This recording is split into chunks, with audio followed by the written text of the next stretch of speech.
Apa yang diperbuat orang pada masa mudanya, akan mendatangkan sesal pada masa tuanya.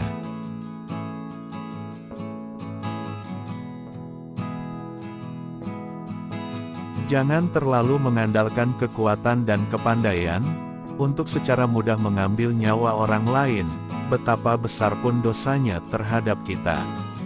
Ada kekuasaan terbesar di dunia ini, yang akan mengadili segala sesuatu yang dilakukan oleh manusia. Dan biarlah dia mengatur sendiri, hukuman yang akan ditimpakan kepadanya.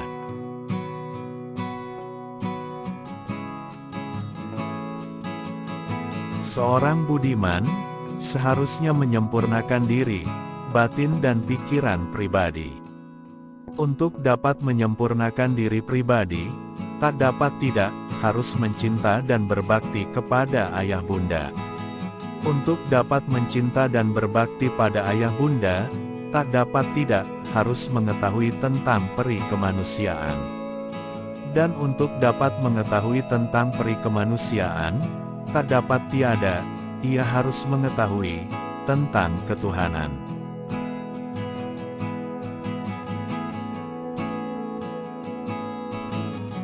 Alangkah buruk nasibku, aku dipaksa untuk tinggal di tubuh hina, dikurung dalam segala kerendahan jasmani, diliputi oleh segala kepanasan hawa nafsu.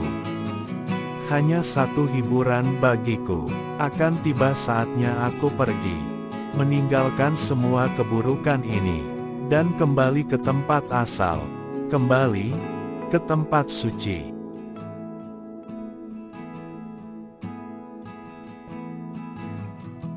Menghormati orang lain, berarti menghormat diri sendiri.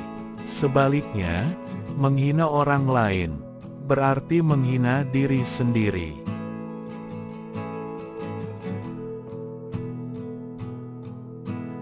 Anak yang melawan orang tuanya, adalah seorang durhaka.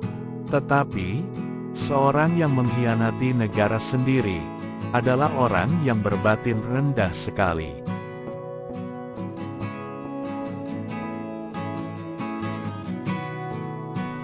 Harta benda, di tangan orang budiman, akan merupakan alat hidup, yang berguna dan mulia. Akan tetapi, sebaliknya, apabila harta benda terjatuh, di tangan orang rendah budi, akan menjadi alat hidup yang jahat, dan merusak.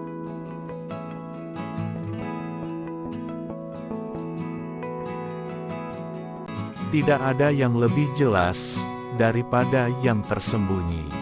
Dan tak ada yang lebih tegas, daripada yang paling lembut. Maka seorang budiman selalu berhati-hati, terhadap hal yang tersembunyi. Ujar-ujar ini, jelas memperingatkan manusia, akan bahayanya musuh yang bersembunyi di dalam hati, dan pikiran sendiri. Segala hal yang diperbuat oleh lahir, selalu datangnya dari dalam. Bagaikan munculnya tunas, yang mekar terdorong oleh suatu tenaga, yang keluar dari dalam cabang.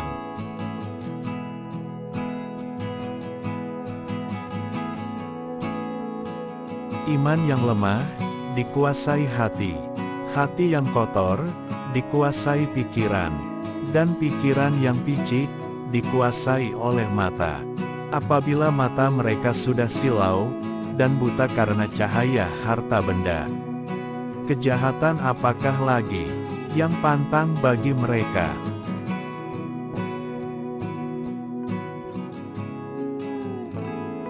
Jalan yang ditunjuk Tuhan bagi manusia, adalah jalan kebenaran, yang berdasarkan amal kebaikan. Dan bahwa mereka yang berjalan di atas ini saja, akan mendapat berkah abadi.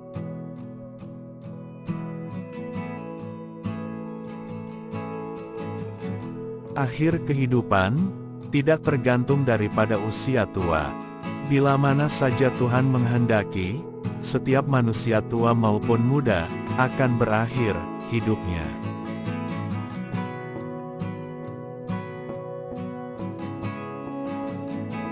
Jika orang bodoh suka menggunakan cara sendiri, dan orang rendah berlaku agung, maka dia akan selamat. Sedangkan orang yang tak dapat menyesuaikan diri dengan keadaan yang dihadapinya, dan berkuku memegang aturan kuno yang sudah tidak sesuai lagi, maka orang demikian itu, tentu akan mengalami bencana, yang menimpa dirinya.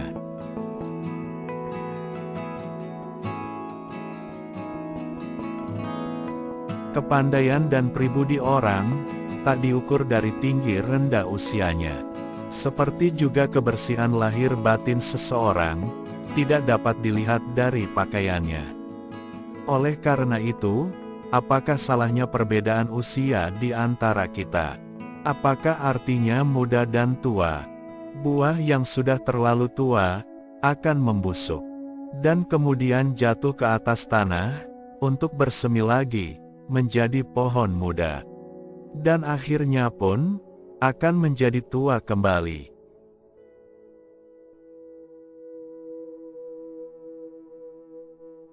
Terima kasih sudah menonton.